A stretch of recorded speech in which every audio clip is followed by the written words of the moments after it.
ये आकाशवाणी है। प्रस्तुत है कार्यक्रम सुर्खियों में। इसके अंतर्गत सुनिए 29वें संयुक्त राष्ट्र वार्षिक जलवायु परिवर्तन सम्मेलन COP29 पर चर्चा। इसमें भाग ले रहे हैं पर्यावरणविद CK वार्ष्णेय। कार्यक्रम का संचालन कर रहे हैं अमरीश सक्सेना।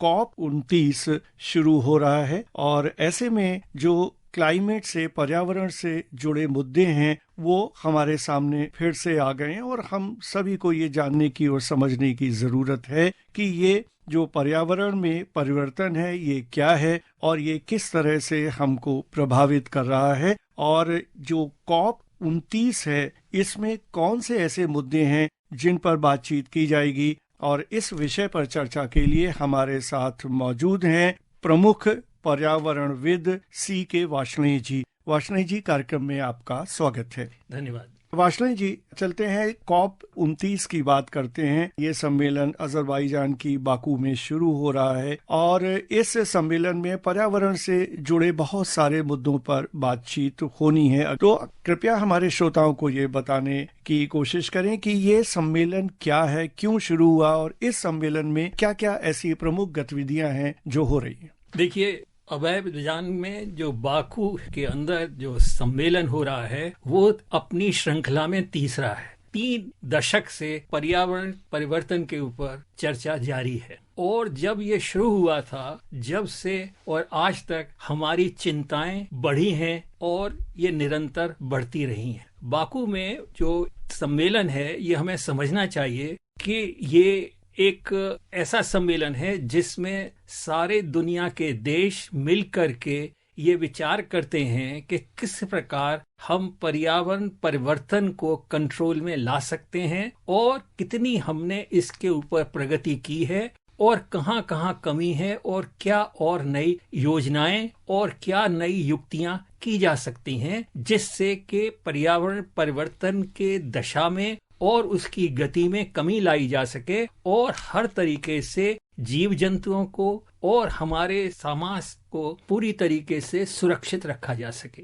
मैं इसके पृष्ठभूमि के बारे में आपको थोड़ा सा बता दूं। जी। जो क्लाइमेट कन्वेंशन 1992 में हुआ था, ये उसके तहत ये मीटिंग हो रही है जहां पर दुनिया के समस्त देश जो कि परिवर्तन के बारे में चिंतित हैं वो मिलते हैं और हर साल ये प्रोग्रेस और उसकी समीक्षा करते हैं। तो इसमें जो सबसे बड़ी इस साल की जो दिक्कत है या समझते हैं जो इशू है वो ये है कि हमारे ट्रम्प साहब के इलेक्शन में जीत जाने से जिस तरीके से वहां पर बड़े जो लीडर्स हैं उनके अंदर एक तो कमी आई है, वो बहुत सारे लोग अटेंड नहीं कर रहे हैं, जिसकी वजह से कि वहां पर जो एक निर्णायक असर पड़ना चाहिए उसके अंदर थोड़ी सी कमी का अनुभव हो सकता है। एक चीज मैं यहाँ से जानना चाहूंगा, जैसे जो ये COP की हम बात कर रहे हैं जिसको हम कहते हैं कि कॉन्फ्रेंस ऑफ द पार्टीज है, जो संबंधित पक्ष हैं उनका सम्मेलन है, तो ये सिर्फ अपनी तरह का अलग सम्मेलन तो है ही, लेकिन इसके अलावा जैसे आपने विश्व स्तर पे बात की और ट्रम्प का जिक्र किया, तो बहुत सारे और भी ऐसे संगठन हैं विश्व में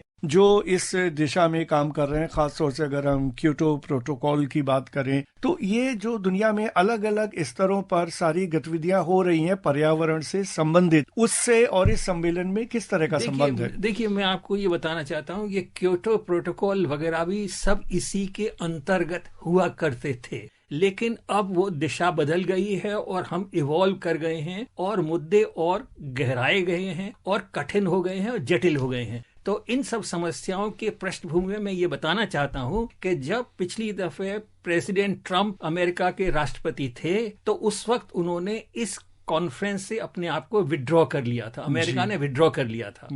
ऐसा उनका मानना था कि ये कोई समस्या नहीं है और बल्कि ये एक ऐसी समस्या है जिसमें बातचीत ही बातचीत है और इसका कोई ठोस निदान नहीं है और वास्तव में ये समस्या ही नहीं है, और इसकी वजह से वो उसमें से निकल गए थे। उसके बाद 4 साल बाद जब फिर से वो अपने जीत करके आए हैं तो लोगों को ऐसी आशंका है कि शायद फिर से वो इस मुद्दे को बहुत ठंडे बस्ते में रख दें या इसके साथ साथ वो जो फॉसिल फ्यूल के उत्पादन के और प्रोत्साहन करें और उसको बढ़ावा दें। लोगों को बहुत एक शंका है कि क्या अमेरिका उस तरीके से रह पाएगा या फिर से वो इसमें से अपनी पक्ष को वापस कर लेगा। जी, यहाँ पर वाशना जी एक चीज मैं और जानना चाहूंगा, जैसा कि ट्रंप के बारे में आपने बताया, तो क्या ये सिर्फ अमेरिका का स्टैंड है कि यूरोप का भी है? क्योंकि सामान्य तौर पर जब भी हम पर्यावरण या इस तरह के मुद्दों की बात करते हैं तो विकसित और विकासशील देशों के बीच में एक द्वंद्व की बात होती है कि दोनों के इश्यूज अलग अलग हैं। क्या इस तरह की भी कोई समस्या है? देखिए, मैं आपको बताता हूँ, वहां पर जो इस वक्त डायनामिक्स है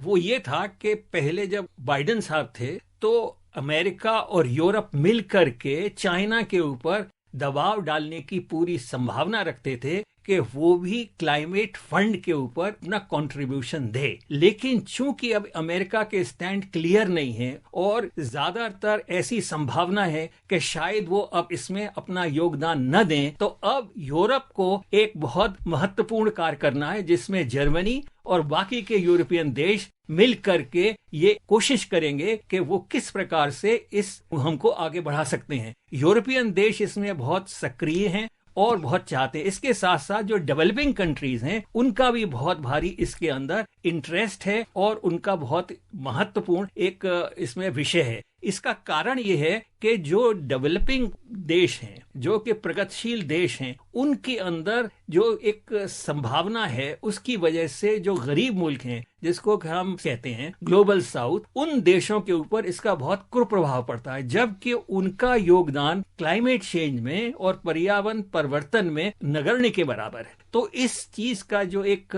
डिस्प्लेसमेंट है और डिसइक्विलिब्रियम है, ये एक भारी भारी चिंता का विषय है। जी, तो वाशना जी, जैसे आपने जिक्र किया ग्लोबल साउथ और ग्लोबल नॉर्थ का, तो क्या हम इसको ऐसा समझें कि ग्लोबल साउथ की तो चिंता है पर्यावरण को लेके, ग्लोबल नॉर्थ में भी है, जैसे आपने जर्मनी का जिक्र किया, लेकिन ग्लोबल नॉर्थ में भी दो पक्ष उसके हो गए हैं विचारधारा के स्तर पर?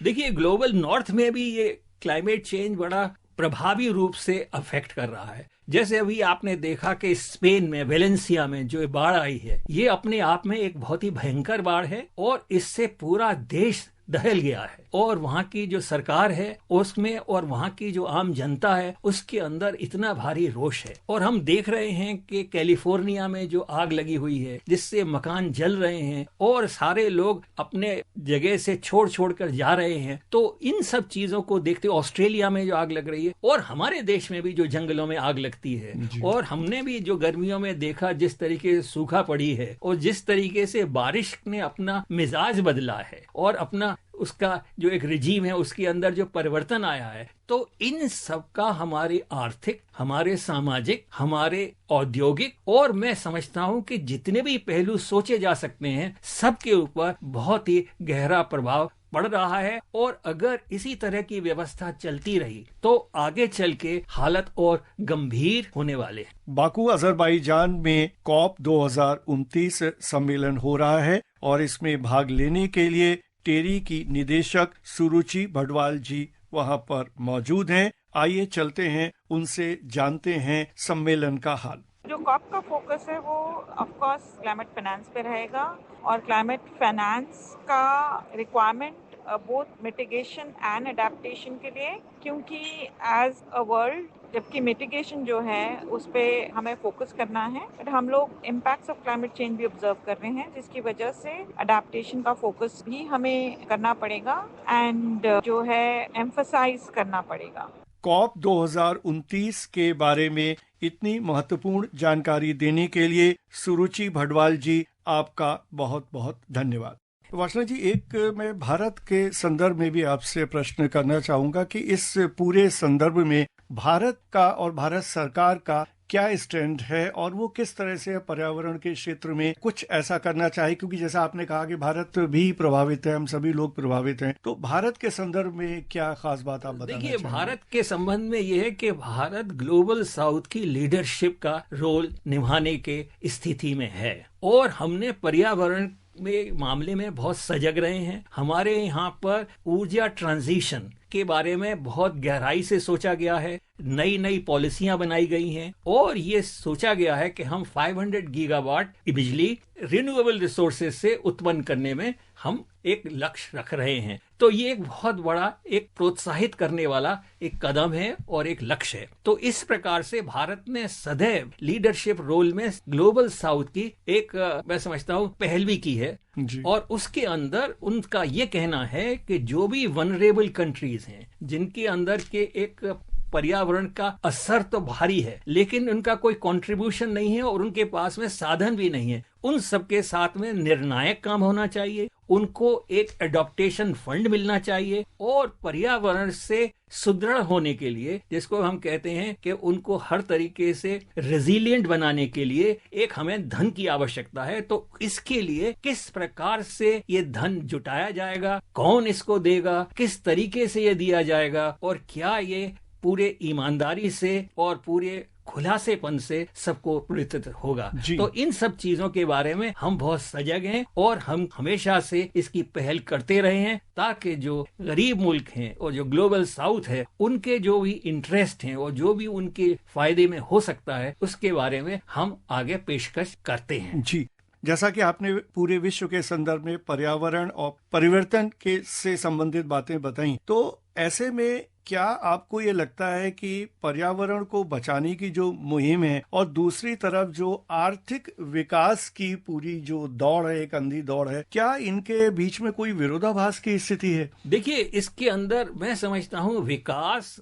और पर्यावरण में कोई विरोधाभास नहीं है। अगर हम पर्यावरण की रक्षा नहीं करेंगे, उसके बारे में सजग नहीं रहेंगे, तो जो नुकसान होता है खास तौर से मिल्कियत का, जमीन का और हमारे जीवन का और लोग बागों का विस्थापित होते हैं और गरीबी बढ़ती है और इस सब का बड़ा भारी एक आर्थिक पहलू है जो कि पर्यावरण के रख रखाव की वजह से या उसमें कमी लाने से काफी कम हो सकता है। आगे इसका प्रकोप और बहुत बढ़ने वाला है और अगर यही हमारी पॉलिसी रही तो आगे जो समस्या होगी वो ऐसी होगी कि जो पेरिस एग्रीमेंट में हमने तय किया था, अपना लक्ष्य लगाया था कि 1.5 डिग्री सेंटीग्रेड से विश्व का औसत तापमान जो औद्योगिक समय जब शुरू हुआ था उससे अधिक नहीं होना चाहिए। तो आज की स्थिति को देखते हुए जैसा आज हो रहा है उससे लगता है कि हम दूनी गति से इसको बढ़ गए हैं और इस तरीके से अगर पॉलिसी चलती रही तो हमारा टेम्परेचर, ग्लोबल टेम्परेचर करीब